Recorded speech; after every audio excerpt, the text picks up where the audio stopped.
कभी आपने सोचा है कि जिस दिन आपकी सांसें रुकेंगी, उस दिन क्या होगा जब आपकी आंखें बंद हो जाएंगी? जब यह शरीर निष्प्राण हो जाएगा, तो क्या वाकई सब कुछ खत्म हो जाएगा? नहीं, बिल्कुल नहीं, क्योंकि शरीर मरता है। आत्मा नहीं, मृत्यु तो एक द्वार है, एक यात्रा की शुरुआत, एक ऐसी यात्रा जो शुरू होती है उस क्षण से जब शरीर छूटता है। यह यात्रा कहाँ जाती है? किसे मिलती है स्वर्ग की राह और किसे नरक की पीड़ा? क्या सच में यमराज आते हैं? क्या चित्रगुप्त हिसाब रखते हैं? क्या आत्मा भटकती है? क्या 84 लाख योनियों का चक्र सच है? इन सभी सवालों के जवाब छुपे हैं एक ऐसे ग्रंथ में जिसे मृत्यु का गड़े का ज्ञान कहा जाता है, गरुड़ पुराण। आज हम आपको उस अद्भुत रहस्य से परिचित कराएंगे जो हर आत्मा को मृत्यु के बाद भुगतना पड़ता है। इस वीडियो को पूरा देखिए, क्योंकि यह केवल जानकारी नहीं, चेतावनी है। यह केवल ज्ञान नहीं, आपकी आत्मा का मार्ग है, और शायद आपके आने वाले जीवन या मृत्यु को बदल दे। दोस्तों, गरुड़ पुराण हिंदू धर्म के 18 महापुराणों में से एक है। इसे विष्णु भगवान ने अपने वाहन गरुड़ को सुनाया था। यह ग्रंथ विशेष रूप से मृत्यु, पाप, पुण्य कर्म, फल, नरक, स्वर्ग और पुनर्जन्म के रहस्यों पर आधारित है। गरुड़ पुराण का प्रेत खंड भाग आत्मा की मृत्यु के बाद की यात्रा, यमलोक की प्रक्रिया और पुनर्जन्म तक की पूरी कथा बताता है। इसे पढ़ना या सुनना न केवल आध्यात्मिक दृष्टि से लाभकारी है, बल्कि यह मनुष्य को आत्मचिंतन और संयम की प्रेरणा भी देता है। मित्रों, गरुड़ पुराण के अनुसार जब मृत्यु का समय आता है, तब 5 तत्वों से बना यह शरीर धीरे धीरे शिथिल हो जाता है। प्राणवायु नाड़ी से बाहर निकलने लगती है और यमदूत आत्मा को लेने आते हैं। मृत्यु का क्षण बड़ा पीड़ादायक होता है। आत्मा शरीर से निकलते समय अत्यंत पीड़ा का अनुभव करती है, ठीक वैसे ही जैसे हजारों बिच्छुओं ने एक साथ दंत मारा हो। यह पीड़ा विशेषकर उन लोगों के लिए और भी अधिक होती है जिन्होंने जीवन में पाप किए हो। पुण्य आत्मा की आत्मा को एक दिव्य शरीर मिलता है, जबकि पापी को प्रेत योनि का अनुभव होता है। जब मनुष्य का समय पूर्ण हो जाता है, तब यमदूत अदृश्य रूप में वहां पहुंच जाते हैं। वे आत्मा को उसके सूक्ष्म शरीर सहित पकड़ते हैं। जो मनुष्य जीवन में धर्म, सत्य, संयम और ईश्वर का स्मरण करता है, उसकी आत्मा को यमदूत सम्मानपूर्वक साथ ले जाते हैं। लेकिन जिसने पाप किया हो, शराब, तंबाकू, हिंसा, व्यभिचार, चोरी, छल, कपट में जीवन बिताया हो, उसकी आत्मा को घसीटते हुए ले जाया जाता है। गरुड़ पुराण में बताया गया है कि यमदूत बहुत भयानक, काले, विकराल और त्रिशूलधारी होते हैं। उनके दर्शन से ही आत्मा कांपने लगती है। वे आत्मा को रस्सियों से बांधकर 48 दिनों की लंबी यात्रा पर ले जाते हैं। गरुड़ पुराण के अनुसार आत्मा को यमलोक पहुंचने में 48 दिन लगते हैं। यह यात्रा कठिन और कष्टदायक होती है, खासकर पापियों के लिए। इस यात्रा में आत्मा भूख, प्यास, थकान, डर, धूप, कांटों, कंटीले रास्तों और कुत्तों के भय से गुजरती है। इस रास्ते में कुल 16 स्थान या पड़ाव होते हैं, जिन्हें गति मार्ग कहते हैं, जैसे व्यथली नदी, अग्निकुंड, कांटों का मार्ग, कीचड़ वाला जंगल, तेज गर्मी वाले पर्वत आदि। यह सभी मार्ग आत्मा को अपने कर्मों के अनुसार भोगने पड़ते हैं। यात्रा के दौरान आत्मा को वैनी नदी पार करनी होती है। यह नदी पापियों के लिए अत्यंत दुर्गंध युक्त, रक्त, मल, मूत्र से भरी होती है। वहां जलते कोयलों, कीड़ों और मगरमच्छों का डर होता है। जो मनुष्य गोदान करता है, उसे वैतरणी नदी एक सुंदर सेतु पुल के रूप में मिलती है। लेकिन जो जीवन भर स्वार्थ और पाप में लिप्त रहा, उसके लिए यह नदी एक नरक समान होती है। जब आत्मा यमलोक पहुंचती है, तब चित्रगुप्त द्वारा उसका पूरा जीवन देखा जाता है। चित्रगुप्त के पास हर मनुष्य के जीवन के हर छोटे बड़े कर्मों का लेखा जोखा होता है। यहाँ तक कि मन की नीयत भी वहां झूठ नहीं चलता, वहां केवल न्याय होता है। चित्रगुप्त यमराज को बताते हैं कि इस आत्मा ने कौन कौन से पुण्य और पाप किए हैं। इसके बाद निर्णय होता है कि आत्मा को नरक में भेजा जाएगा या स्वर्ग में। गरुड़ पुराण में 28 मुख्य नरकों का वर्णन है, जैसे तमिश्र नरक, चोरी और छल करने वालों को महात्मिश्र नरक, विश्वासघात करने गरुड़ पुराण की यह बातें हमें डराने के लिए नहीं है, बल्कि चेतावनी देने के लिए है। यह हमें जीवन की सच्चाई से अवगत कराती है कि जो हम आज कर रहे हैं उसका हिसाब होगा, चाहे कोई देखे या ना देखे। ऊपर वाला सब देख रहा है। मृत्यु निश्चित है, लेकिन आत्मा का भविष्य हमारे कर्मों पर निर्भर है। इसलिए जीवन को केवल सांस लेने में ना गंवाएं। ध्यान दें, संयम रखें, सेवा करें और ईश्वर का स्मरण करें। यही आत्मा का कल्याण है। गरुड़ पुराण में कहा गया है कि जो आत्मा पाप में डूबी होती है, उसे यमलोक में लाकर न्यायालय में प्रस्तुत किया जाता है और फिर उसे उसके कर्मों के अनुसार नरकों में भेजा जाता है। यहाँ आत्मा को भौतिक शरीर नहीं मिलता, लेकिन सूक्ष्म रूप से वह सारी पीड़ा वैसे ही अनुभव करती है जैसे जीवित शरीर में करता है।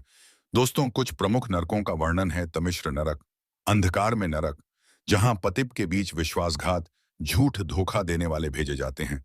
अंधत मिश्र नरक, यह भी गहरे अंधकार वाला नरक है। धोखा देने वालों और धोखाधड़ी से संपत्ति हड़पने वालों को इसमें भेजा जाता है। रौरव नरक हिंसा, क्रूरता, निर्दयता के लिए यहाँ शरीर को आग में झोंका जाता है और ज्वलंत पशु उसे नोचते हैं। कुंभी पाकात नरक मांस भक्षियों के लिए उन्हें उबलते हुए तेल में डालकर पकाया जाता है। कालसूत्र नरक, यह नरक सूर्य के ताप से तप्त होता है। यहाँ झूठ बोलने वालों, दूसरों को सताने वालों को रखा जाता है। असत्रव नरक, पेड़ के पत्ते तलवार जैसे होते हैं, आत्मा को उनसे होकर बुझना पड़ता है। यह पापियों के लिए है जो धार्मिक पुस्तकों का मजाक उड़ाते हैं। शांगनी नरक यहाँ कांटों से भरा वृक्ष है जिसमें पापी आत्मा को उल्टा लत्ता दिया जाता है। तप्त सर्मी नरक, आत्मा को जलती हुई लोहे की वस्तुओं से दागा जाता है। इनके अतिरिक्त अन्य नरक हैं जैसे सुकर, संतमी, महापत, प्रज्वल और वीची आदि। प्रत्येक में एक विशिष्ट पाप की विशेष सजा निर्धारित है। आत्मा नरक में तब तक रहती है जब तक वह अपने कर्मों का फल नहीं भोग लेती। इसके बाद पुनर्जन्म की प्रक्रिया प्रारंभ होती है। अगर मृत्यु के बाद आत्मा के लिए विधि पूर्वक अंतिम संस्कार, पिंडदान, तर्पण और श्राद्ध नहीं किया गया या परिवारजन ने कोई धार्मिक कर्तव्य नहीं निभाया तो आत्मा प्रेतनी में भटकती रहती है। प्रेत आत्माएं वे होती हैं जो अधूरी इच्छाओं, अपूर्ण कर्मों, अपमान, बदला, कष्ट या मोह के कारण पृथ्वी पर ही रह जाती हैं। यह आत्माएं अपने परिवार वालों से अपेक्षा करती हैं कि वे उनका पिंडदान करें। गरुड़ पुराण बताता है, यदि 10वें 12वें दिन विधि पूर्वक श्राद्ध किया जाए तो आत्मा को यमलोक की कठिन यात्राएं अधिक पीड़ा देती हैं। जब आत्मा नरक का फल भोग लेती है या स्वर्ग से पुण्य समाप्त कर लेती है, तब पुनः उसे जन्म लेना पड़ता है। जीवन में किए गए अच्छे बुरे कर्म, मृत्यु के समय मन की स्थिति, इच्छा, मोह, वासना और भक्ति की गहराई। 84 लाख योनियों का सिद्धांत गरुड़ पुराण में वह अगले जन्म में गूंगा, बहरा या अंधा जन्म मिलना बहुत दुर्लभ, लेकिन जो प्रभु भक्ति करता है, सेवा करता है, दान करता है, उसे अगले जन्म में साधु, ज्ञानी या प्रभु का भक्त बनकर जन्म मिलता है।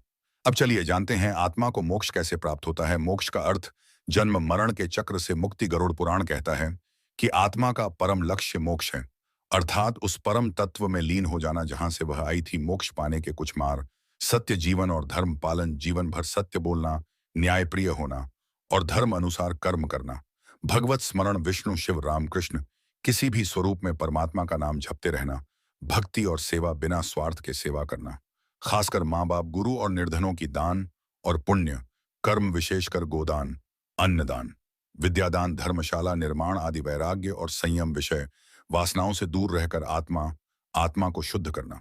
गुरु का मार्गदर्शन, मोक्ष प्राप्ति हेतु संत या गुरु का साथ अत्यंत आवश्यक है। क्या हर आत्मा मोक्ष पा सकती है? उत्तर है हाँ, लेकिन कठिन है। मनुष्य शरीर ही एकमात्र ऐसा माध्यम है जिसमें आत्मा ईश्वर को पहचान सकती है और मोक्ष की दिशा में बढ़ सकती है। लेकिन अधिकतर आत्माएं मोह, माया, वासना और अहंकार में फंस जाती हैं और मोक्ष का मार्ग भूल जाती हैं। गरुड़ पुराण कहता है, जो आत्मा अंत समय में नारायण का नाम लेकर शरीर त्यागती है वह सीधे परमधाम को प्राप्त होती है। विशेष बातें: गरुड़ पुराण की चेतावनी, जीवन अमूल्य है, इसे पाप में ना गवाएं। मृत्यु अनिवार्य है, तैयारी अभी से करें, किसी का बुरा ना करें क्योंकि वही लौट कर आएगा। माता पिता की सेवा करने से सभी पाप कट सकते हैं। भोजन करते समय, कमाते समय, बोलते समय ध्यान रखें, यह सभी कर्म आत्मा को आगे प्रभावित करेंगे। अब चलिए जानते हैं कि आत्मा की अंतिम गति क्या है। हम कौन हैं? एक आत्मा जो ईश्वर से निकली है और उसी की ओर लौटनी है। गरुड़ पुराण हमें यह स्मरण कराता है कि जीवन में किया गया प्रत्येक कार्य, हर शब्द, हर भावना मृत्यु के बाद आत्मा को ले जाती है, या तो स्वर्ग की ओर, या नरक की ओर, या मोक्ष की ओर। हम इस जीवन को जितना शुद्ध बनाएंगे, आत्मा की यात्रा उतनी ही सरल और शुभ होगी। सच्चा भक्त मृत्यु से नहीं डरता क्योंकि वह जानता है कि वह केवल ईश्वर की ओर बढ़ रहा है। मित्रों, मृत्यु अंत नहीं, आत्मा की यात्रा का अगला चरण है। शरीर छूटता है, आत्मा चल पड़ती है एक ऐसे मार्ग पर जहां केवल कर्मों की रोशनी साथ होती है।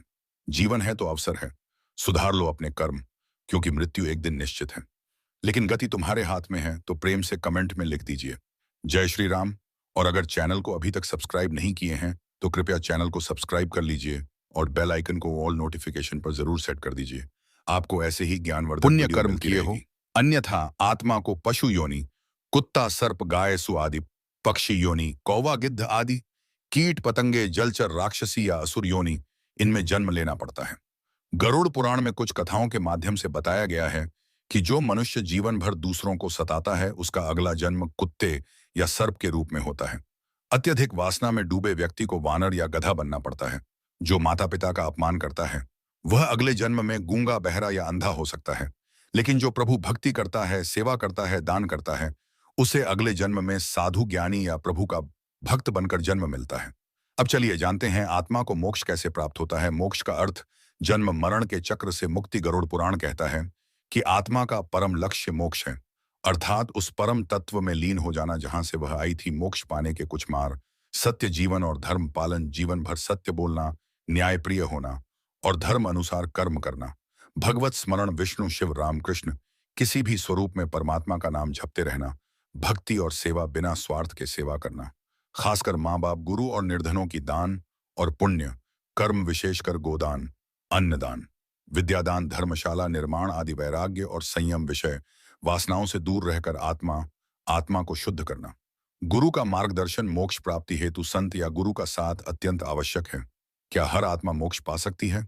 उत्तर है हाँ, लेकिन कठिन है। मनुष्य शरीर ही एकमात्र ऐसा माध्यम है जिसमें आत्मा ईश्वर को पहचान सकती है और मोक्ष की दिशा में बढ़ सकती है। लेकिन अधिकतर आत्माएं मोह, माया, वासना और अहंकार में फंस जाती हैं और मोक्ष का मार्ग भूल जाती हैं। गरुड़ पुराण कहता है, जो आत्मा अंत समय में नारायण का नाम लेकर शरीर त्यागती है वह सीधे परमधाम को प्राप्त होती है। विशेष बातें: गरुड़ पुराण की चेतावनी, जीवन अमूल्य है, इसे पाप में ना गवाएं। मृत्यु अनिवार्य है, तैयारी अभी से करें, किसी का बुरा ना करें क्योंकि वही लौट कर आएगा। माता पिता की सेवा करने से सभी पाप कट सकते हैं। भोजन करते समय, कमाते समय, बोलते समय ध्यान रखें, यह सभी कर्म आत्मा को आगे प्रभावित करेंगे। अब चलिए जानते हैं कि आत्मा की अंतिम गति क्या है। हम कौन हैं? एक आत्मा जो ईश्वर से निकली है और उसी की ओर लौटनी है। गरुड़ पुराण हमें यह स्मरण कराता है कि जीवन में किया गया प्रत्येक कार्य, हर शब्द, हर भावना मृत्यु के बाद आत्मा को ले जाती है, या तो स्वर्ग की ओर, या नरक की ओर, या मोक्ष की ओर। हम इस जीवन को जितना शुद्ध बनाएंगे, आत्मा की यात्रा उतनी ही सरल और शुभ होगी। सच्चा भक्त मृत्यु से नहीं डरता क्योंकि वह जानता है कि वह केवल ईश्वर की ओर बढ़ रहा है। मित्रों, मृत्यु अंत नहीं, आत्मा की यात्रा का अगला चरण है। शरीर छूटता है, आत्मा चल पड़ती है एक ऐसे मार्ग पर जहां केवल कर्मों की रोशनी साथ होती है। जीवन है तो अवसर है, सुधार लो अपने कर्म, क्योंकि मृत्यु एक दिन निश्चित है। लेकिन गति तुम्हारे हाथ में है, तो प्रेम से कमेंट में लिख दीजिए जय श्री राम। और अगर चैनल को अभी तक सब्सक्राइब नहीं किए हैं तो कृपया चैनल को सब्सक्राइब कर लीजिए और बेल आइकन को ऑल नोटिफिकेशन पर जरूर सेट कर दीजिए। आपको ऐसे ही ज्ञानवर्धक वीडियो मिलती रहेगी। नरक, हिंसा और मांस खाने वालों को रौरव नरक, निर्दय, क्रूर और लोभी को हर नरक में आत्मा को विशेष रूप से यातनाएं दी जाती हैं, जैसे शरीर को जलते तेल में उबालना, चील कौवों द्वारा नोचना, जलते हुए अंगारों पर चलाना आदि। अगर आप यह सोचते हैं कि जब मृत्यु के बाद शरीर यहीं छूट जाता है तो फिर नरक की यातनाएं कौन भुगतता है, तो यह धारणा अधूरी है। गरुड़ पुराण के अनुसार मृत्यु के बाद आत्मा को एक सूक्ष्म शरीर प्राप्त होता है जिसे यातना देह कहा जाता है। यह शरीर भौतिक नहीं होता, लेकिन आत्मा के साथ अटूट रूप से जुड़ा होता है और उसी के माध्यम से आत्मा दुख, पीड़ा और यातनाओं का अनुभव करती है। यह सूक्ष्म शरीर अग्नि, जल, वायु जैसे पंच तत्वों से नहीं बना होता, बल्कि यह आत्मा के कर्मों और भावनाओं से निर्मित होता है। इसमें ना तो मांस होता है, न हड्डियां, लेकिन इसमें अनुभव की क्षमता होती है। इसलिए आत्मा को जलते तेल में डाले जाने, काटे जाने, नोचे जाने जैसी यातनाएं पूरी तरह महसूस होती हैं। इस यातना देह का उद्देश्य आत्मा को उसके कर्मों के अनुसार फल देना होता है। जब तक आत्मा अपने कर्मों का भोग नहीं कर लेती, तब तक वह पुनर्जन्म नहीं लेती। इसलिए यह समझना जरूरी है कि मृत्यु सब कुछ खत्म नहीं करती, बल्कि एक नई यात्रा की शुरुआत होती है जहां केवल कर्म ही हमारे साथ जाते हैं। यदि आत्मा ने जीवन में सच्चाई, भक्ति, सेवा, तपस्या और परोपकार किया हो तो वही हमसे निकलकर स्वर्ग की ओर जाती है। वहां उसे सुंदर दिव्य शरीर, स्वर्गिक सुख, अप्सराएं, स्वर्ण भवन और आनंद की प्राप्ति होती है। लेकिन गरुड़ पुराण यह भी कहता है कि स्वर्ग भी स्थायी नहीं है। जब पुण्य समाप्त हो जाता है तब आत्मा को पुनः धरती पर जन्म लेना पड़ता है। मित्रों, मृत्यु के बाद 10वें, 12वें और 13वें दिन किए गए कर्म जैसे पिंडदान, तर्पण, ब्राह्मण भोजन आदि आत्मा को गति प्रदान करते हैं। इससे आत्मा को यमलोक की पीड़ा कम मिलती है। जो आत्मा के लिए कोई कर्म नहीं करता, उसकी आत्मा भटक